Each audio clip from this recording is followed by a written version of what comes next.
अभी हम अपनी mental health and substance abuse disorders unit के बारे में पढ़ रहे हैं, ठीक है।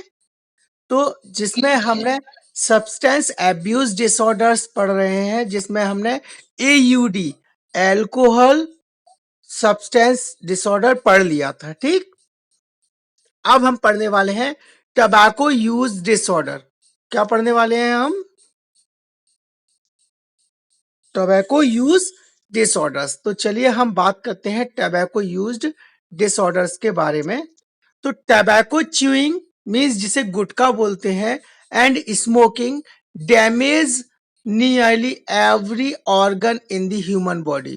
तो टोबैको च्यूइंग करना या टोबैको को स्मोकिंग की फॉर्म में यूज करना, ये क्या करता है, हमारी हेल्थ को और हमारे ऑर्गन्स को क्या करता है, ह्यूमन बॉडी के ऑर्गन्स को क्या करता है, ये डैमेज करता है। Often predisposing to various respiratory disorders including tuberculosis, cardiovascular problems, diabetes, and directly causes a variety of cancers like lung cancer, oral cancer, etc.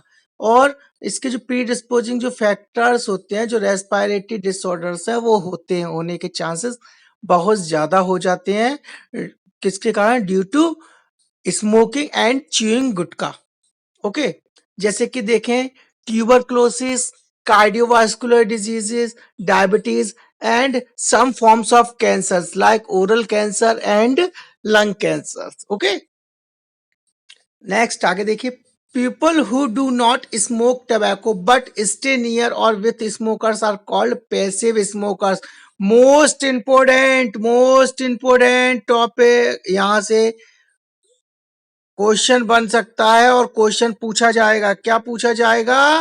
Question पूछा जाएगा कि peoples who do not smoke tobacco but stay near और with smokers are called passive smokers, active smokers, both, या फिर chronic smokers.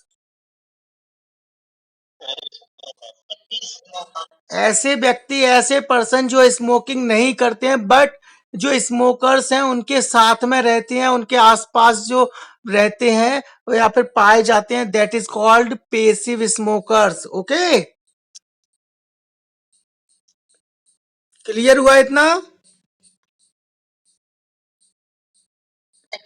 Next आगे देखिए, and these are also at increase risk of cardiovascular diseases, cancers like lung, oral cavity, respiratory disease like asthma and tuberculosis and ear infection. और ये कुछ infection या कुछ diseases जो हो सकती है ड्यू टू टबैको। अब टबैको को आप किस फॉर्म में करते हो, ये बात अलग है, स्मोकिंग के फॉर्म में करते हो या च्यूइंग के फॉर्म में करते हो। ओके, नेक्स्ट अब हम पढ़ने वाले हैं आगे जो सब्सटेंस जिसमें स्टिमुलेंट यूज डिसऑर्डर्स।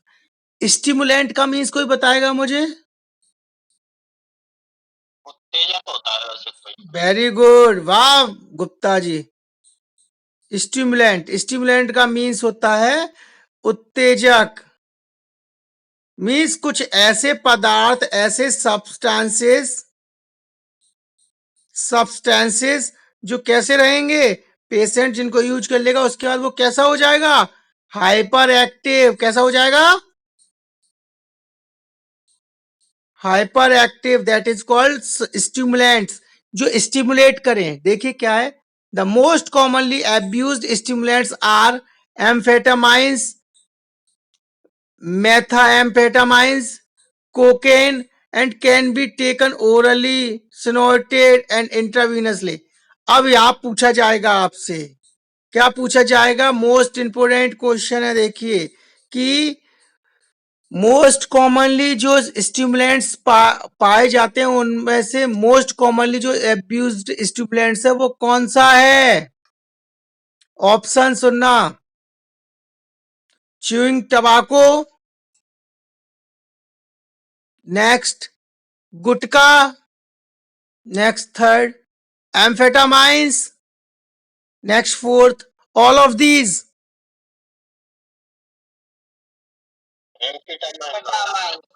अब आपसे ऐसे ही पूछ सकता है, the class of amphetamines, methamphetamines, cocaine are the example of hallucinogen, stimulants, opioids या फिर all of these.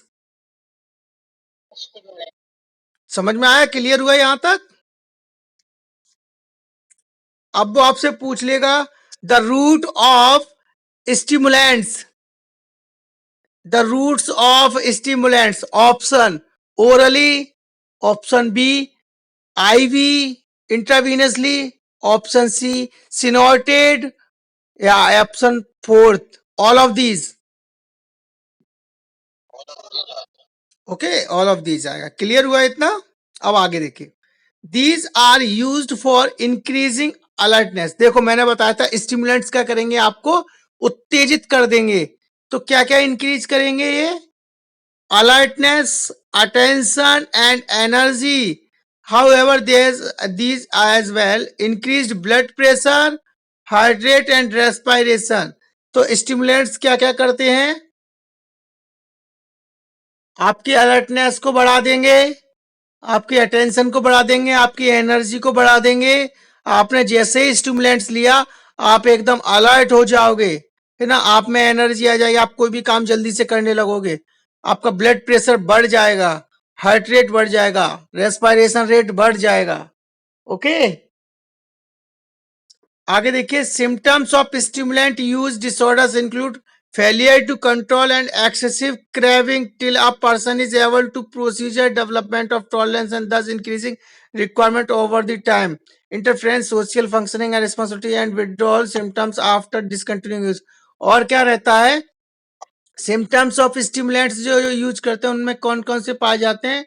Disorder include failure to control and excessive craving, उनमें खुद का कभी कभी क्या होता है, वो खुद को कंट्रोल करने में ही फेल हो जाते हैं, वो कंट्रोल ही नहीं कर पाते हैं खुद को, है ना।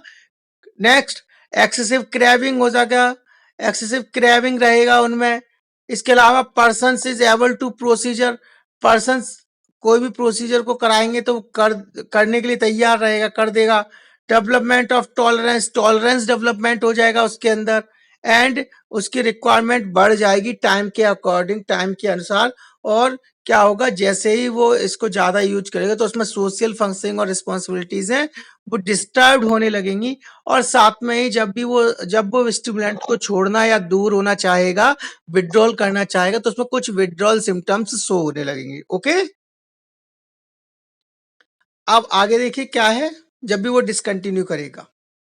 द विड्रॉल सिम्टम्स इंक्लूड, अब देखिए क्या क्या विड्रॉल सिम्टम्स दिखेंगे जब स्टिमुलेंट्स को क्या करेगा, वो विड्रॉल करेगा, है ना, या डिसकंटिन्यू करेगा। Fatigue, vivid and unpleasant dreams, sleep problems, increased appetite और irregular problems in the controlling movement। ठीक, फटीग रहेगा, अनप्लीजेंट ड्रीम्स रहेंगे, सोशल उसको मतलब स्लीप प्रॉब्लम्स रहेगी, इंक्रीज्ड एपेटाइट बढ़ जाएगी उसकी। Next, irregular problems in the controlling movements, और उसके खुद के मूवमेंट्स, जो बॉडी के मूवमेंट्स हैं उनको कंट्रोल करने में उसे क्या रहेगी, प्रॉब्लम्स रहेगी। ठीक है, ये कुछ स्टिमुलेंट्स के एग्जाम्पल, रूट्स और कुछ सिम्टम्स थे। ठीक, अब हम पढ़ने वाले हैं हेल्यूसिनोजेंस। हेल्यूसिनोजेंस क्या होते हैं, कोई मुझे बताएगा?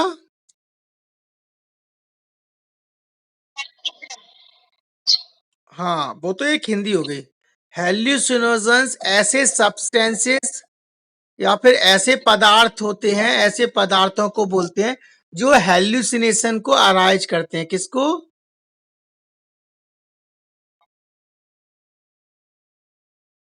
हेल्यूसिनेशंस को। मीन्स आप रियलिटी से कैसे हो जाओगे?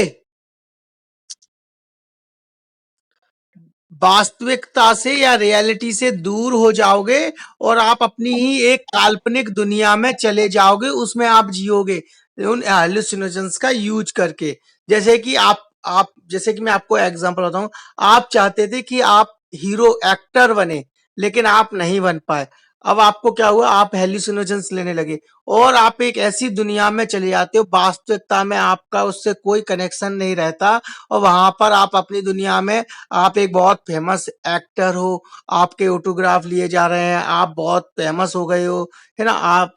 तो ये चीजें क्या है, हेल्यूसिनेशंस क्या करते हैं, रियलिटी से दूर करते हैं और आपकी एक जो काल्पनिक दुनिया है उसमें आपको ले जाते हैं और उस दुनिया में आपको जो आपकी इच्छा है, आपके जो ड्रीम्स है उनको वो फुलफिल कराते हैं। समझ में आया?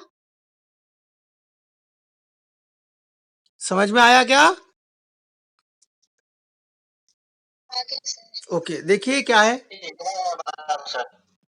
हेल्यूसिनोजेंस क्या होते हैं, हेल्यूसिनोजेंस ऐसे पदार्थ होते हैं, ऐसे सब्सटेंस एब्यूजिव पदार्थ होते हैं जिनका यूज करके जो व्यक्ति है वो अपनी रियलिटी की दुनिया से दूर अपनी ही खुद की एक काल्पनिक दुनिया में चला जाता है, जहां पर वह जो चाहता है वह कर सकता है, जो बनना चाहता है वह बनता है और वहां वह बड़ा खुश रहता है। मीन्स हेल्यूसिनेशंस उसे रियलिटी से दूर करके उसके जो मन में जो चीजें हैं या फिर जो करना चाहता है या फिर वो जो बनना चाहता है उसको वो फेलियर से दूर कर देते हैं और वहां पर वो अपनी दुनिया में एक सक्सेसफुल व्यक्ति बनता है और उसे बड़ा आनंद आता है उस दुनिया में। समझ में आया? एक अलग ही उसकी वर्ल्ड दुनिया बन जाती है। ठीक है,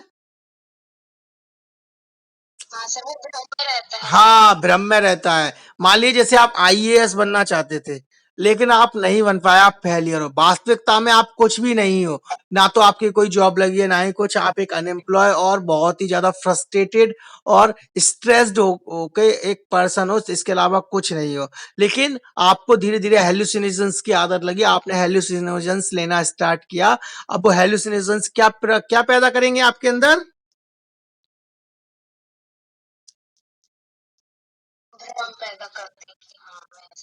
हेल्यूसिनेशंस पैदा करेंगे और जो वास्तविकता में आप एक फेलियर हो उससे दूर ले जाके आपकी एक काल्पनिक दुनिया रहेगी, उसमें आप आईएएस बन गए हो, आपको गाड़ी मिल गई है, आप किसी जिले के कलेक्टर हो, आप वो सारी चीजें कर रहे हो जो आप करना चाहते हो। मीन्स वहां पर आप अपनी दुनिया में इतने खुश हो, आप वहां जो चाहते थे वो कर सकते हो, जो चाहते थे वो बन गए हो। तो आप फिर उस दुनिया से बाहर निकलना चाहोगे क्या? नहीं। तो फिर आप क्या करोगे, बार बार हेल्यूसिनेशंस का यूज करोगे और रियलिटी से दूर होकर आप अपनी काल्पनिक दुनिया में जीना स्टार्ट कर दोगे। समझ में आ गया?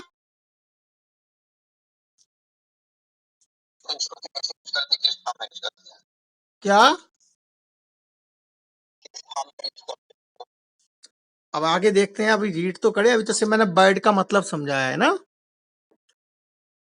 Commonly used hallucinations are synthetic lysergic acid diethylamide, जिसको एलएसडी बोलते हैं। क्या बोलते हैं?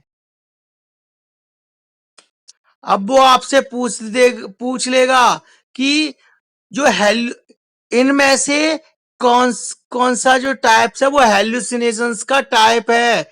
Option A LSD, option B amphetamines, option C meth amphetamines या cocaine, option D all of these. अब वो आपसे पूछेगा एलएसडी का फुल फॉर्म क्या है। Lysergic acid diethylamide, lysergic acid diethylamide LSD. Okay, जो एक हेल्यूसिनोजेंस है। अब वो आपसे पूछ लेगा एलएसडी, मैंने आपसे अभी पूछा था कि एलएसडी जो है वो किसका एग्जाम्पल है, किस प्रकार के एब्यूसिव सब्सटेंस का एग्जाम्पल है? हेल्यूसिनोजेंस, ओपिएट्स, स्टिमुलेंट्स या फिर none of these? Hallucinogens. Okay, most important है, याद रखना। और naturally occurring like psilocybin mushrooms, peyote. और नेचुरली इनके कौन से एग्जाम्पल हैं अगर देखा जाए तो? Psilocybin and mushrooms and peyote. The use of these drugs can produce feeling of detachment from one's environment and oneself and distortion in time and perception and visual and auditory hallucinations। और ये क्या काम करता है? ये feeling of detachment from one's environment and one self, या खुद से और अपने वास्तविक एनवायरमेंट से, रियलिटी से उस व्यक्ति को क्या कर देता है, अलग कर देता है, डिटैचमेंट कर दे, एंड डिस्टॉर्शन, और ये उसके टाइम, उसकी परसेप्शन, विजुअल और ऑडिटरी हेलुसिनेशंस पैदा करता है उसके अंदर। ठीक है, ओके। आपने कुछ मेंटली पर्सन्स भी देखे होंगे जो कहते हैं देखो मैं आईएएस हूं, मैं देखो डॉक्टर हूं, देखो ये मेरा स्टेटस है, मैं अभी मरीज देख रहा हूं, मुझे डिस्टर्ब नहीं करो, है ना, देखा है कि नहीं? हाँ, चलिए अब आगे देखते हैं। Symptoms of hallucinations are disorder are same as seen with other drugs like stimulants, और हेलुसिनेशंस के सिम्टम्स भी उसी प्रकार से होते हैं जिस प्रकार के लाइक स्टिमुलेंट्स के होते हैं। ठीक है, इतना क्लियर हुआ? अब हम चलते हैं ओपोइड्स यूज्ड डिसऑर्डर्स। ठीक है, अब देखिए क्या है। The most commonly abused drugs available over the counter are cough and cold remedies containing dextromethorphan followed by pain killers. और ओपोइड सब्सटेंस के यूज में हम बहुत सारी ड्रग्स हैं जिनका यूज करते हैं, जैसे कि लाइक अगर देखें कफ और कोल्ड की एक सिरप आती है जिसको अब नाम है डेक्सामिथॉर्फिन, जो कि वेट कफ के लिए आती है। ठीक है, लेकिन उसका यूज भी हम ओपोइड स्टिमुलेंट्स या पेन किलर के फॉर्म में भी यूज करते हैं। ठीक है,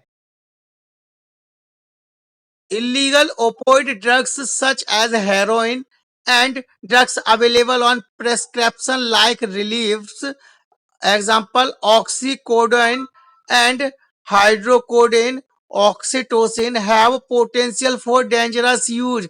और इसके साथ ही और भी कई ओपोइड्स ड्रग्स हैं जिनका इलीगली यूज किया जाता है, जैसे कि हेरोइन, और भी ड्रग्स हैं जैसे कि डॉक्टर के द्वारा जो प्रिस्क्राइब की। हाँ, क्या हो गया, ये कौन है, क्या दिक्कत हो रही है? ठीक है, डेंजरस इफेक्ट शो कराते हैं, जैसे कि कोडिन, कोडिन सुनिए आपने, कोडिन एक कफ सिरप आती है। ठीक है, उसका भी यूज किसी प्रकार से करते हैं, ऑक्सीटोसिन है। These are meant to reduce perception of pain, but can also cause effect on brain, leading to drowsiness, mental confusion, euphoria that make them likely candidate for abuse। और इसके साथ ही जब, हाँ, जब जो पेशेंट्स है ओपोइड्स ड्रग्स का use करते हैं तो उनमें क्या क्या देखने को मिलते हैं, ब्रेन लीडिंग्स, ब्रेन से रिलेटेड कुछ इफेक्ट्स देखने को मिलते हैं, जैसे कि ड्राउजीनेस रहेगी, मेंटल कंफ्यूजन रहेगी, यूफोरिया रहेगा, that make them likely candidate for abuse, जो एब्यूज करते हैं उनके अंदर। Some people use them by snorting or injecting also for a higher response which might lead to overdose। और कुछ लोग इसको स्नॉर्टिंग करते हैं, नाक के द्वारा सूंघते हैं, कुछ लोग इनको इंजेक्शन के फॉर्म में यूज करते हैं जो क्या है हायर रिस्पॉन्स देते हैं, एंड ओवरडोज के कारण ये उनको ड्राउजीनेस, मेंटल कंफ्यूजन आदि पैदा करते हैं। ठीक है, जैसे कि आपने सुना होगा बहुत सारे ऑपर्ड्स इंजेक्शन है जो या फिर ड्रग्स है जिनका use as a substance abuse किया जाता है। ठीक है,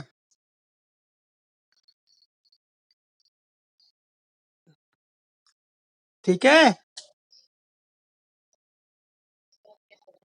हम्म, अब आगे देखिए क्या है। अब हम पढ़ते हैं आगे और देखिए क्या है इसमें। Symptoms of hallucinogens are disorder are same as seen with other drugs like stimulants and hallucinogens। और हेल्यूसिनोजेंस के भी सिम्टम्स उसी प्रकार से होते हैं स्टिमुलेंट्स के, ओपोइड्स के भी, जिस प्रकार से स्टिमुलेंट्स और हेल्यूसिनोजेंस के होते हैं। ठीक है, को अकरिंग डिसऑर्डर इम्पोर्टेंट है, मोस्ट इंपोर्टेंट है, ये हमारे एग्जाम्पल में क्वेश्चन में पेपर में आया था कि नहीं, पूछा था, क्या पूछा था, देखिए मोस्ट इंपोर्टेंट है। These are the disorders that describe people that suffer with both substance use and mental disorders at the same time. Co-occurring disorders में क्या होता है, पूछा था कि नहीं, जिसमें सब्सटेंस एब्यूज डिसऑर्डर्स और मेंटल डिसऑर्डर्स दोनों सेम टाइम में पाए जाते हैं। जैसे कि अल्कोहल एब्यूज कर रहा है कोई with the depression and panic disorders, जिसको पैनिक डिसऑर्डर, डिप्रेशन है, मेंटल डिसऑर्डर है, और साथ में एब्यूसिव सब्सटेंस डिसऑर्डर भी है, that is called co-occurring disorder. Co-occurring means साथ साथ में पैदा होने वाले डिसऑर्डर्स, जिसमें सब्सटेंस एब्यूज डिसऑर्डर्स हो और प्लस में उसमें मेंटल डिसऑर्डर्स भी पाए जाएं, that is called co-occurring disorders. Okay, बताओ गुप्ता जी, ये क्वेश्चन आया था कि नहीं? क्वेश्चन नंबर तो मुझे याद नहीं है, 34-35 कितना है देखना, लेकिन उसमें पूछा था ये कि को-अकरिंग डिसऑर्डर्स में कितने नंबर पे था?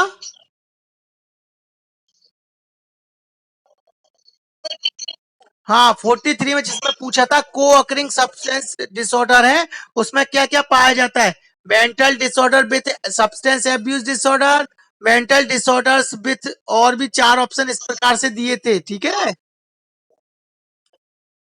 तो mental disorder with substance abuse disorder अगर साथ साथ में सेम टाइम पर पाए जाते हैं तो उन्हें हम कौन से डिसऑर्डर बोलते हैं?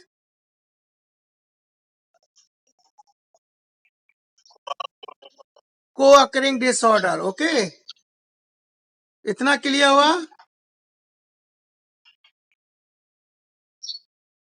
अब हम आगे चलते हैं, देखिए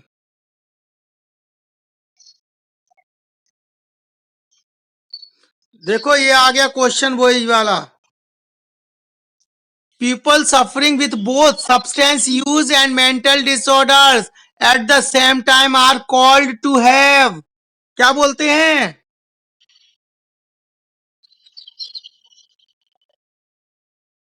त्यागी जी, क्या बोलते हैं? Co-occurring disorder. And schizophrenia is also known as, schizophrenia का दूसरा नाम क्या है?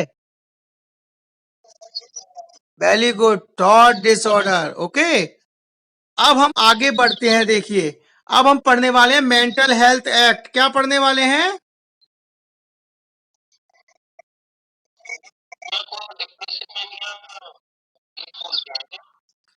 डिप्रेसिव मैनिया नहीं, डिप्रेसिव मैनिया नहीं बोल, वो बाइपोलर डिसऑर्डर को बोलते हैं, जिसमें मैनियक और डिप्रेसिव दोनों साथ में रहता है। चलिए, मेंटल हेल्थ एक्ट के बारे में हम आज पढ़ते हैं, 2013, ठीक है। सबसे पहला मेंटल हेल्थ एक्ट किस सन में आया था?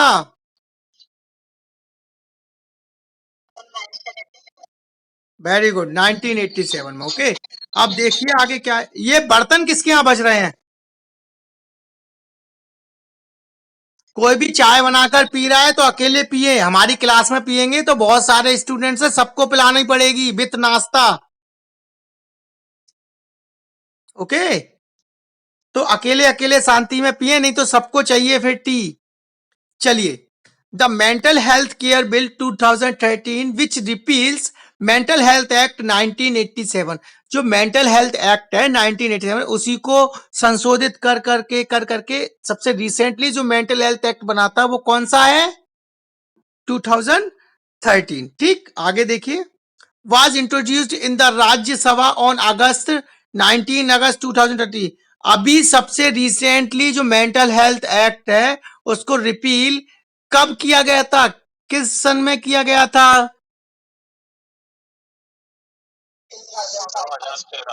अरे पूरा बोला करो।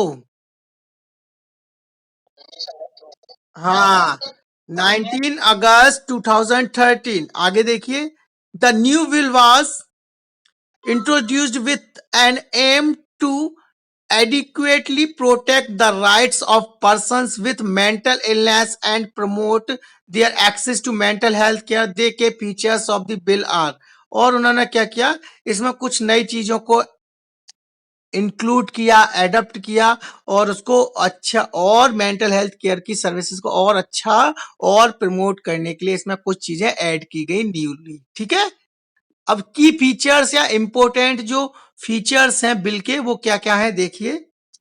The first one is rights of persons with mental illness. पहले तो हमें ये कि जो मेंटल इल पर्संस है उसके मेंटल इल पर्संस के राइट्स पढ़े हैं कि किसी ने साइकेट्रिक में? नहीं पढ़े तो कोई बात नहीं है। जिस प्रकार से हमारे यहाँ नॉर्मल पेशेंट के राइट्स पढ़े हैं, कितने राइट्स होते हैं पेशेंट के? 5। अब तो वो अपडेट हो गए हैं, अब तो ज्यादा हो गए हैं ना।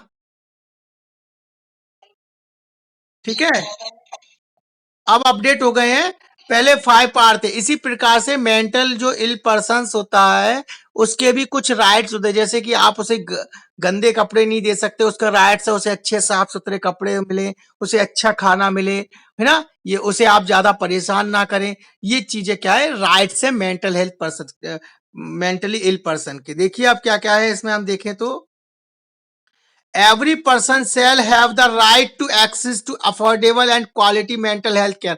सभी जो मेंटल इल पर्सन है उनका राइट्स है कि उन्हें अच्छी क्वालिटी की मेंटल हेल्थ केयर मिले एंड ट्रीटमेंट मिले फ्रॉम सर्विसेज रन और फंडेड बाय द गवर्नमेंट। जो गवर्नमेंट के द्वारा जो सर्विसेज, जो प्रोग्राम्स और जो फंडेड जो प्रोवाइड किया जा रहा है वो मेंटल हेल्थ सर्विसेज के द्वारा मेंटल हेल्थ केयर की सर्विसेज या क्वालिटी वाली सर्विसेज उनके थ्रू दी जाए, उन्हें प्रोवाइड की जाए। Persons with mental illness also have the right to equality of treatment, protection from inhuman and degrading treatment। और जो मेंटल इल पर्सन है उनको ये राइट्स है कि उनको क्वालिटी ऑफ ट्रीटमेंट मिले, उन्हें ट्रीटमेंट कैसा मिले, क्वालिटेटिव मिले, साथ में ही उन्हें प्रोटेक्शन मिले जो इनह्यूमन्स है या फिर ट्रीटमेंट में किसी भी प्रकार का डिग्रेडेशन या फिर किसी भी प्रकार का लो कॉस्टली या फिर माल प्रैक्टिसेस का यूज ना किया जाए। फ्री लीगल सर्विसेज, और उनको जो लीगल सर्विसेज हैं वो फ्री मिले, साथ में access to their medical records, और उनको एक्सेस रहे उनके मेडिकल रिकॉर्ड्स, उनकी कंप्लेंट्स रिगार्डिंग डेफिशिएंसी, अगर कोई कमी है कोई भी प्रॉब्लम तो उसके रिगार्डिंग उनकी कंप्लेंट्स को रजिस्टर्ड किया जाए इन provision of mental health care. ये सारे मेंटल हेल्थ केयर के अंदर कुछ चेंजमेंट लाए थे। ठीक है, नेक्स्ट एडवांस डायरेक्टिव, इसमें क्या है, a mentally ill person shall have the right to make an advance directive that states how he wants to be treated for the illness during a mental health situation and who shall be his nominated representative। और जो mentally ill person है उसको right है कि वो advance directive that states how to wants to, और उसको क्या करे आए, उसको एक अच्छे तरीके से उसका ट्रीटमेंट किया जाए, उसको एक डायरेक्ट किया जाए। ठीक है, और उसको मेंटल इलनेस के ड्यूरिंग उसको मेंटल हेल्थ की उसके अकॉर्डिंग उसको क्या किया जाए, ट्रीट किया जाए, उसको डायरेक्ट किया जाए। And the advance directive has to be certified by a medical practitioner registered with the mental health board. और जो व्यक्ति है उसको पहले जो साइकेट्रिस्ट है, मेडिकल प्रैक्टिशनर या रजिस्टर्ड जो मेडिकल डॉक्टर्स है या फिर जो मेंटल हेल्थ का बोर्ड है उसके द्वारा उसका अच्छे से असेसमेंट किया जाए और उसको पहले रजिस्टर्ड किया जाए, सर्टिफाइड किया जाए कि ये रियलिटी में ये किसी भी प्रकार की मेंटल इलनेस से सफर कर रहा है पेशेंट या नहीं कर रहा है, सिर्फ ये एक उसका भ्रम है या फिर एक कोई कंफ्यूजन है। ठीक है, next setting up of central and state mental health authority, और central and mental health state authority में क्या करना, कोऑर्डिनेशन देखना, कोऑर्डिनेशन बनाए रखना, और उनके द्वारा जो भी प्लान्स, जो भी योजनाएं, जो भी रूल्स निकाले जाते हैं उनको क्या करना, फॉलो कराना। Every mental health establishment has to be registered with the relevant central और state mental health authority। और कोई भी जो मेंटल हेल्थ एस्टेब्लिशमेंट या कोई भी मेंटल हेल्थ का जो हॉस्पिटल्स या जो भी बनाए जा रहे हैं वो स्टेट और या फिर सेंट्रल गवर्नमेंट में क्या होने चाहिए, रजिस्टर्ड होने चाहिए। एंड साथ में ही क्या होना है, these are administrative bodies required to, और कुछ एडमिनिस्ट्रेटिव बॉडीज भी उसमें होनी चाहिए, जैसे registrar, supervisor and maintain a register of all mental health establishment. सभी प्रकार के रजिस्टर्स और उनके जो रिकॉर्ड्स हैं, सुपरवाइजन है, वो सारा रिकॉर्ड्स मेंटल हेल्थ में क्या करना चाहिए, रिकॉर्ड होना चाहिए। Next, develop quality and service provision norms for such establishment. और उन्हें किस प्रकार की क्वालिटी ऑफ केयर देनी है, किस प्रकार की सर्विसेज प्रोवाइड करनी है, इन चीजों को भी क्या करना चाहिए, प्लान करना चाहिए, प्लानिंग होनी चाहिए इनकी। ठीक है। Next, maintain a register of mental health professionals. और जो मेंटल हेल्थ प्रोफेशनल्स हैं या पर्सनल्स हैं उनके भी रिकॉर्ड्स मेंटेन होने चाहिए, रजिस्टर मेंटेन होने चाहिए। Next, train law enforcement officials and mental health professionals on the provisions of the act। और मेंटल हेल्थ एक्ट के अकॉर्डिंग जो एनफोर्समेंट जो लॉ बनाए गए हैं या बनाए जा रहे हैं, ऑफिशियली जो डिक्लेयर्ड किए गए हैं, उनको मेंटल हेल्थ प्रोफेशनल्स को उनको फॉलो करना चाहिए, उनको एडॉप्ट करना चाहिए। Okay. Next, review complaints about deficiency in provision of services.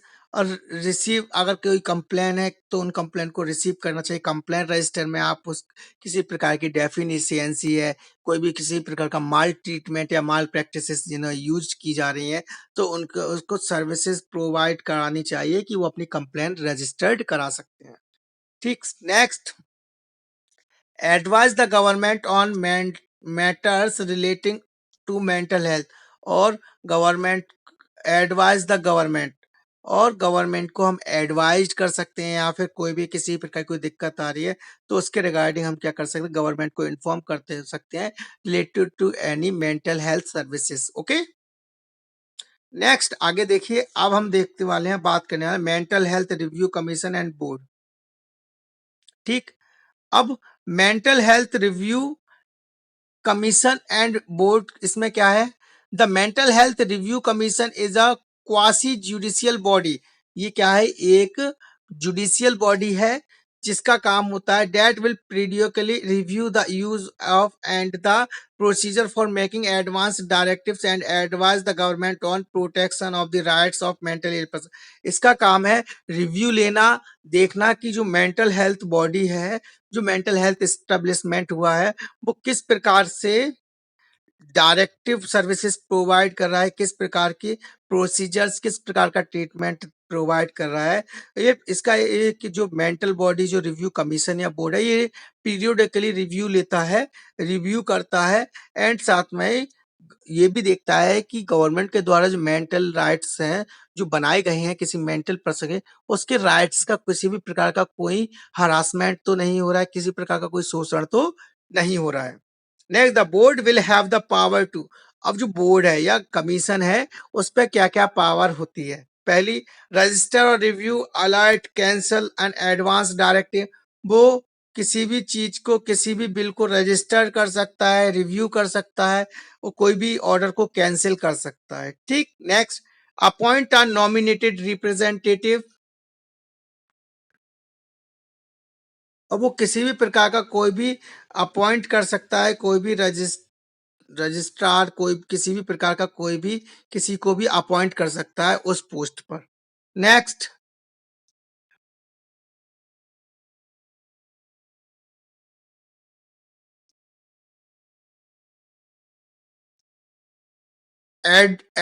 Educate complaints regarding deficiency in care and services. और किसी भी प्रकार की सर्विसेज या केयर के रिगार्डिंग कोई भी डेफिशिएंसी है तो उनकी कंप्लेंट्स वो कर, जो कंप्लेंट्स आ रही हैं उनको देख सकता है, उन पर वो अपना रिव्यू ले सकता है या अपना कोई भी ओपिनियन दे सकता है। Next, receive and decide application from a person with mental illness and his nominated representative and any other interested person against the decision of mental officer and psychiatrist in charge of a mental health establishment। और वो जो कोई भी person है वो mentally ill है या नहीं इस चीज को सर्टिफाइड करना।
ओके, तो किसी भी डॉक्टर के द्वारा क्या करना, उसे सर्टिफाइड करना कि वो मेंटली इल पर्सन है या नहीं है। ठीक, नेक्स्ट 5 क्या है? डिस्क्रिमिनाइजिंग suicide and prohibiting electroconvulsive therapy. ठीक है, डिस्क्रिमिनाइलाइजिंग सुसाइड, सुसाइडल टेंडेंसी को प्रिवेंट करना एंड साथ में प्रोहिबिट करना, मना करना, डिनाई करना। किस चीज के बारे, किस चीज के लिए डिनाई करना?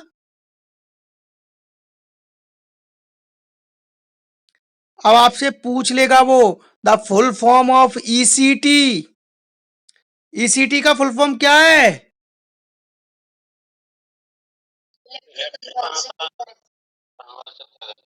Okay, electro convulsive therapy.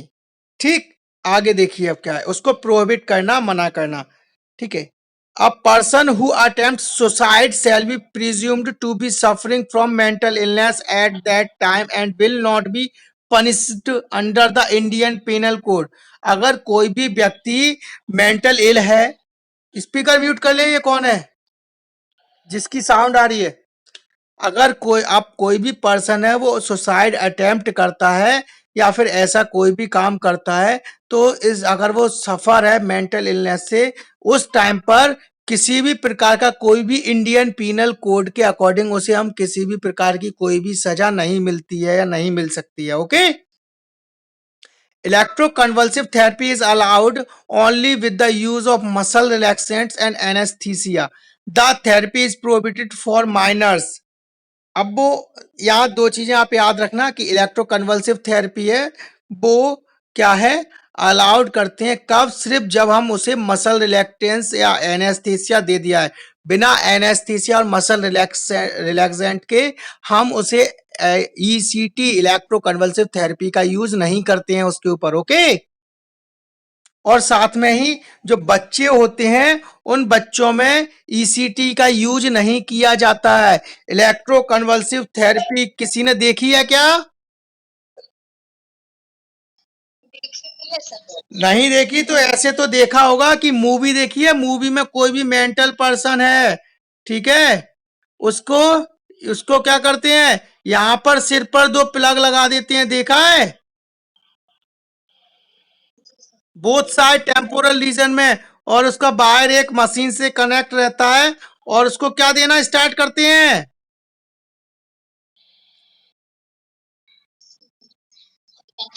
Shock देना स्टार्ट करते हैं, इलेक्ट्रिक शॉक, है ना। क्यों? क्योंकि हम उसके ब्रेन के इम्पल्सिस, जो ब्रेन की जो इम्पल्सिस हैं उनको ठीक करने की कोशिश करते हैं, ठीक है। ये माइनर्स में नहीं दी जाती है, याद रखना। ओके, ये कुछ एक्ट के अंदर आने वाले कुछ पॉइंट्स थे। अब हम बात करने वाले हैं कौन सी, नेक्स्ट प्रोग्राम की, नेशनल मेंटल हेल्थ प्रोग्राम। कोई मुझे बताएगा नेशनल मेंटल हेल्थ प्रोग्राम कब आया था?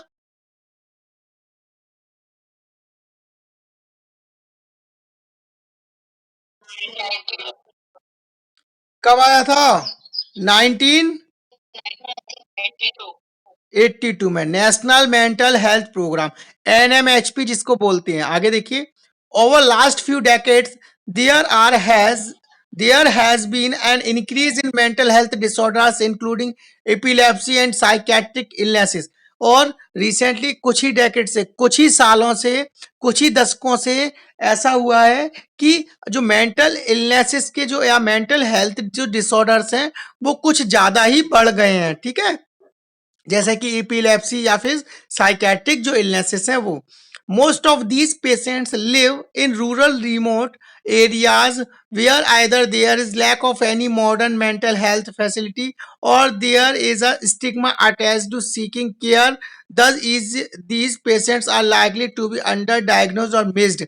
और गांव में जो रूरल एरियाज में जो ऐसे पर्सन रहते हैं जो किसी भी प्रकार की मेंटल हेल्थ के रिगार्डिंग या मेंटल सिकनेस है, मेंटल इल है, उनको क्या है, प्रॉपरली अच्छी मेंटल हेल्थ फैसिलिटी अवेलेबल ना होने के कारण और इस वहाँ की गांव की जो कुछ स्टिग्मा है या कुछ जो रीति रिवाज हैं, जैसे जो देवी देवता भूत प्रेत वाले, ये चीजें उनके रिगार्डिंग, ये उनके चलकर उनको अच्छे तरीके से उनको मेंटल केयर नहीं मिल पाती है, ना ही वो उसको मेंटली इल पेशेंट के अकॉर्डिंग ट्रीट कर पाते हैं।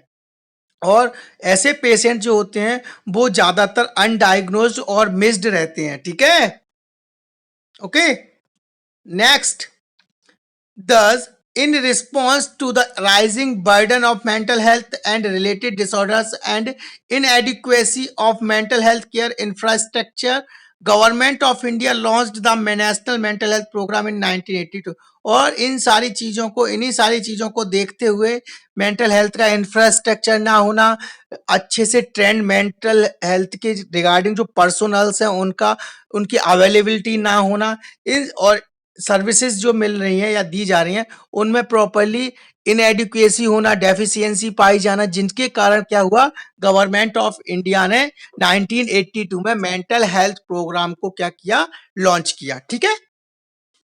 अब देखिए इसके कुछ एम थे। क्या एम है? पहला, prevent and treat mental and neurological disorders and their associated disability. Prevent करना, बचाना किसका, ट्रीटमेंट, मेंटल हेल्थ और न्यूरोलॉजिकल डिसऑर्डर से बचाना, अगर है तो उनको अच्छे से ट्रीटमेंट करना, और जो और भी न्यूरोलॉजिकल जो डिसऑर्डर्स हैं रिलेट या डिसेबिलिटी उनके बारे में पता लगाना और उनको बचा के रखना, अगर हो गए हैं तो उन्हें ट्रीट करना। Next, use of mental health technology to improve general health services. जो मेंटल हेल्थ टेक्नोलॉजी है उनका यूज करना किस लिए, to improve general health services. जो एक जनरल हेल्थ है उसको इम्प्रूव करना, जनरल हेल्थ सर्विसेज में उनको अप्लाई करना, जिसके कारण उनको मेंटल हेल्थ टेक्नोलॉजी का यूज करके उनको बचाया जा सके, प्रिवेंट किया जा सके किसी भी प्रकार के न्यूरोलॉजिकल और मेंटल डिसऑर्डर से, ठीक। Next, application of mental health principles in total national development to improve quality of life.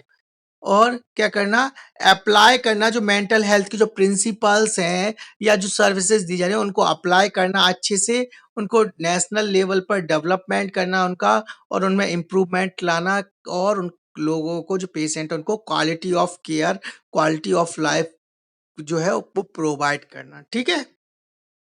ये एम्स थे नेशनल मेंटल हेल्थ प्रोग्राम के। अब कुछ ऑब्जेक्टिव्स भी हैं, जो कुछ ऑब्जेक्टिव्स देखते हैं जो इस प्रोग्राम के हैं। क्या वो ऑब्जेक्टिव्स या उद्देश्य हैं? पहला, ensure availability and accessibility to minimum mental health care for all, ensure करना availability and accessibility of to minimum mental health care for all, particularly in to the most vulnerable and underprivileged sections of population।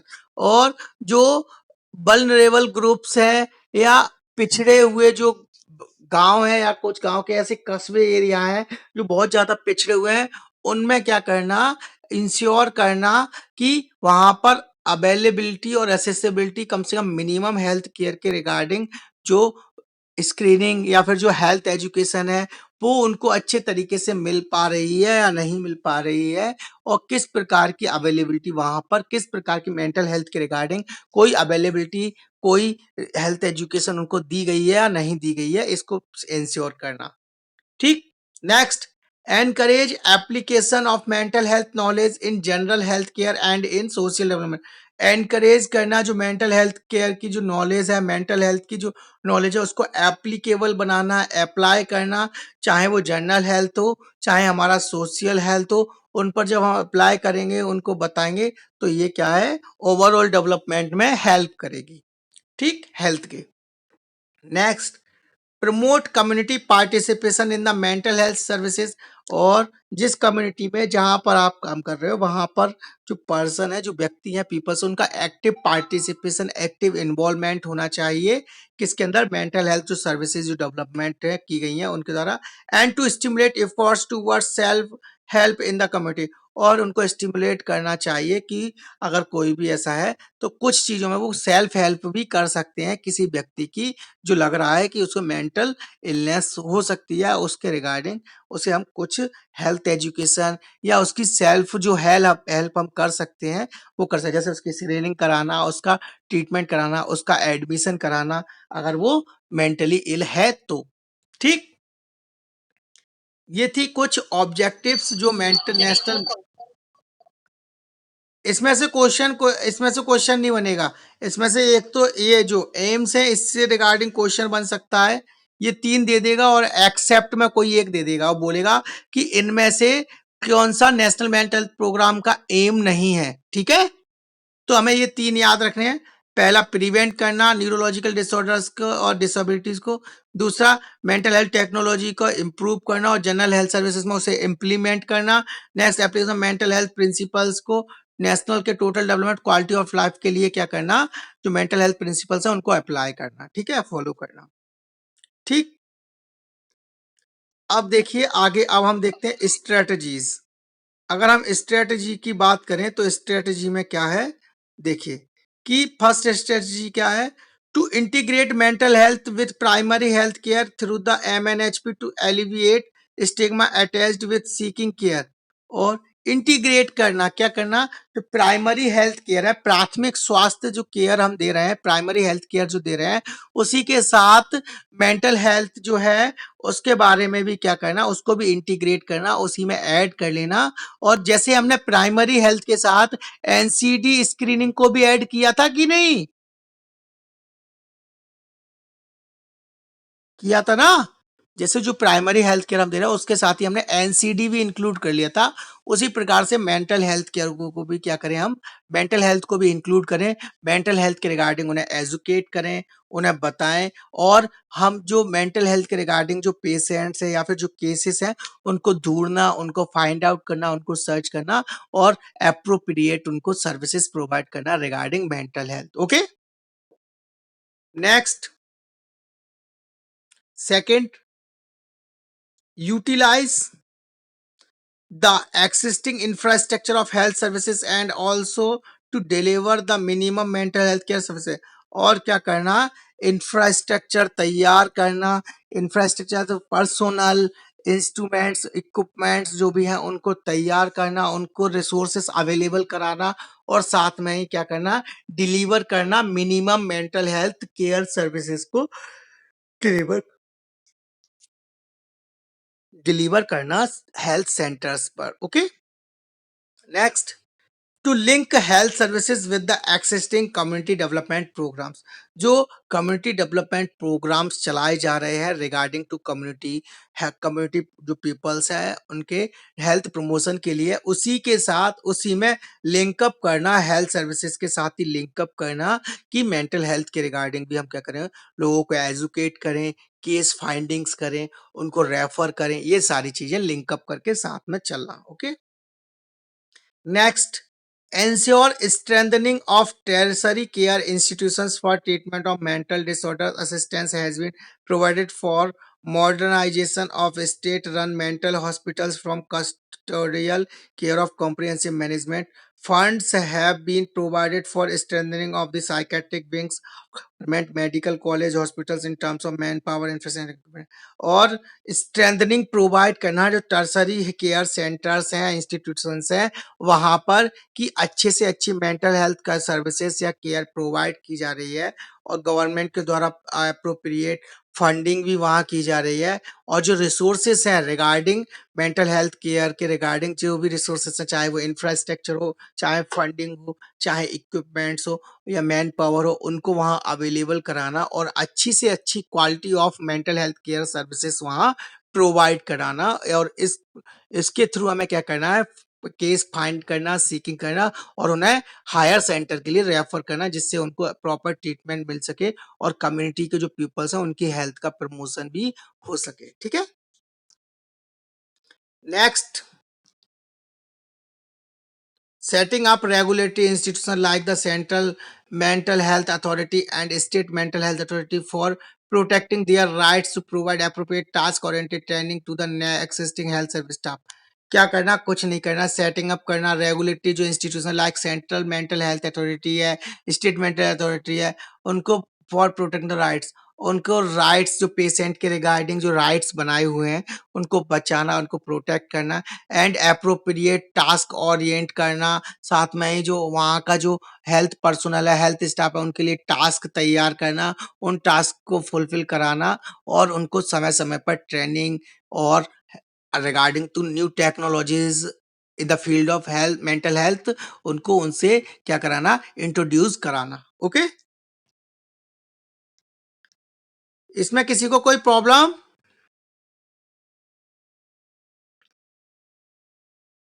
Next,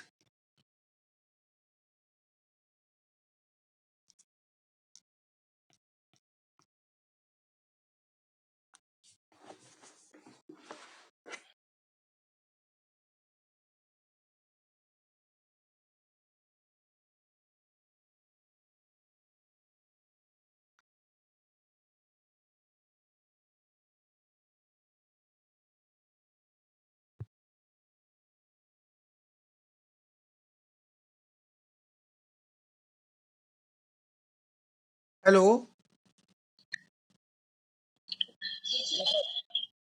बाकी के 9 ही student बचे, बाकी के student क्या गायब हो गए क्या?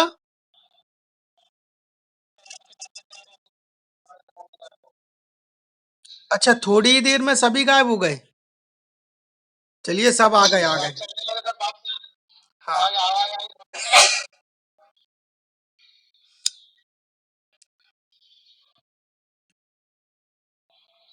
चलिए हम शेयर करते हैं स्क्रीन।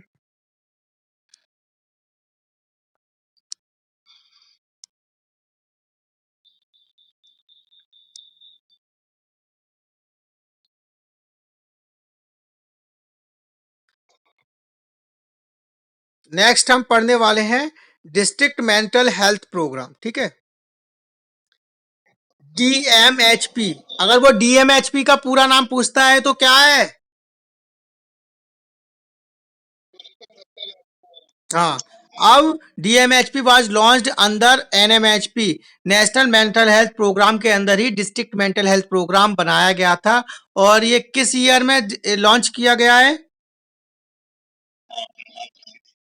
अब वो आपसे पूछेगा डिस्ट्रिक्ट मेंटल हेल्थ प्रोग्राम किस सन में लॉन्च किया गया था, तो वो किया गया था 1996 में। और शुरुआत में ये कितनी डिस्ट्रिक्ट में लॉन्च किया गया था?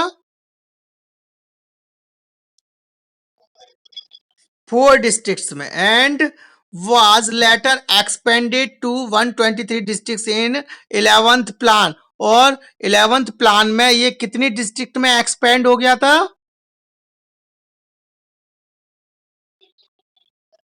123। and with the objective to provide community based mental health services and integrate the mental health with general health services through decentralization of treatment from mental hospital based care to primary healthcare services। और इसको क्या किया, mental health services को integrate कर दिया, general health services के साथ mix कर दिया। जिस प्रकार से हम हेल्थ चेकअप करते हैं जनरल हेल्थ या फिर जनरल हेल्थ के लिए जो हम स्क्रीनिंग करते हैं, उसी प्रकार से उसी के साथ ही मेंटल हेल्थ के रिगार्डिंग भी हमें स्क्रीनिंग करनी है, केस फाइंड करने हैं और प्राइमरी हेल्थ केयर सर्विसेज में मेंटल हेल्थ को भी इंक्लूड करना है। ओके, अब यहां से मोस्ट इंपोर्टेंट क्वेश्चन है कंपोनेंट्स।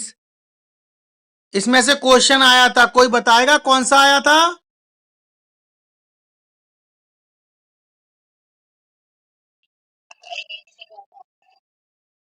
हाँ, इसमें से एक क्वेश्चन आया था, कोई देखकर बताना मुझे कौन सा था वो। उसने डेफिनेशन दी थी और पूछा था इसमें क्या रहेगा, ठीक है? मॉनिटरिंग, ट्रेनिंग, आईसी क्या है? तो DMP as followed by the component early क्या?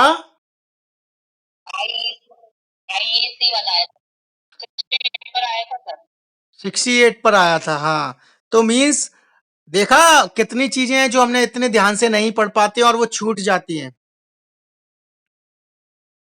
और वो क्वेश्चन ऐसे ही बना के देता है, इतना डीप देगा कि अगर आपने पढ़ा है तो ही ढूंढ सकते हो, अन्यथा आप बुक लेकर भी जाओगे तब भी आप 40 क्वेश्चन नहीं टिक कर पाओगे। कर पाओगे क्या?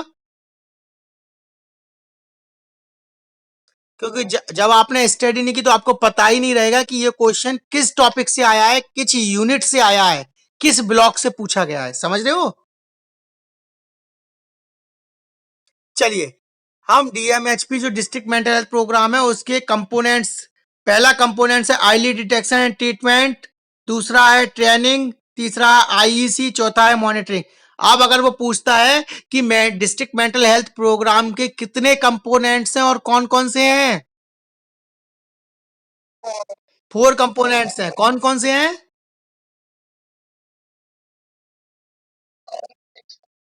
और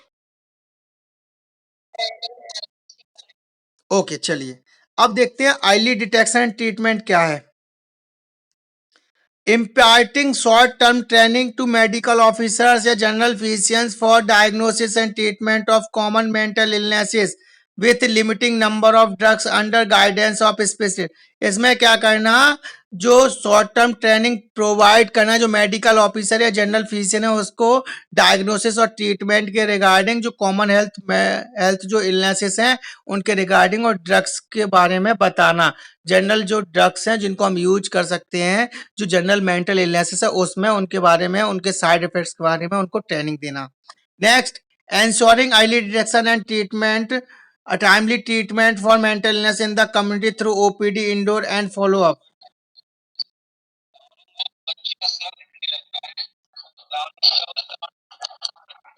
ये ये क्राउनिंग मिक्स कहां से हो गई है? कौन है ये क्राउनिंग वाला?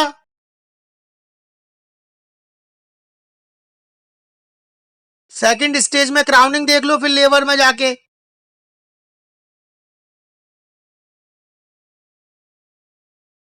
चलिए ठीक है, इसके साथ ही क्या करते हैं अर्ली डिटेक्शन ट्रीटमेंट में एंस।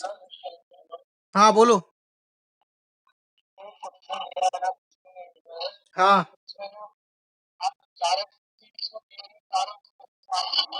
पहले क्वेश्चन पढ़ो क्या है।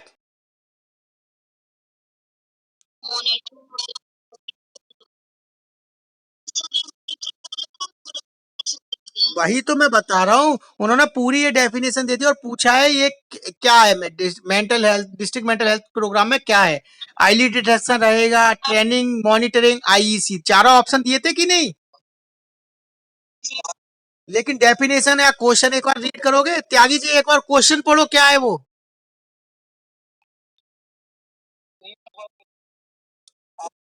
एक बार क्वेश्चन पढ़ो।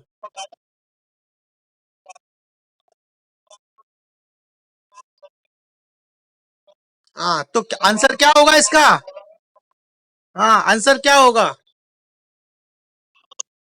हाँ, क्योंकि उस ये लिख दिया पूरा उसने, यही तो मैं बताना चाह रहा हूँ। ठीक है कि आईली डिटेक्शन ट्रीटमेंट में क्या रहेगा, ट्रेनिंग में, ये पढ़ लेना, इसमें से पूछा गया है इसीलिए बता रहा हूँ।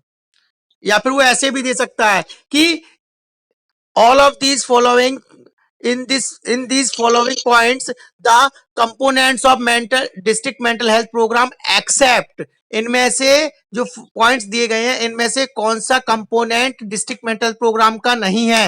Option first early detection and treatment, option B training, option C monitoring, option D surveillance. समझ में आ गया त्यागी जी? ओके, चलिए, ठीक है। तो आप देखिए क्या है, आइलिटिसन ट्रीटमेंट में क्या करना है, हमें जो फिजिशियन है उसको ट्रेनिंग देनी है और कुछ जो कॉमन जो ड्रग्स है उनके बारे में उसे बताना है। ये यहाँ से पढ़ लेना, ये इंपोर्टेंट है, यहाँ से भी दे सकता है कि ensuring early detection and timely treatment of mental illness in the community through OPD and indoor follow up. ये किस में आता है, किस कंपोनेंट में? Early detection treatment, training, IEC, monitoring. Early detection and treatment. हाँ, दूसरा है ट्रेनिंग, ट्रेनिंग का पूरा पढ़ लेना। The health workers to be trained in identifying persons suffering from mental disorders, help ill persons. और देखो सब में आपको मिलेगा, इसमें डिटेक्शन मिल जाएगा, आईली डिटेक्शन तो ये इससे रिलेटेड है, इसमें अगर ट्रेनिंग दे रहे हैं तो वो ट्रेनिंग से रिलेटेड होगा। समझ में आ रहा है कि नहीं? Next IEC. अब मुझे पहले आईईसी का फुल फॉर्म बताओ जल्दी से।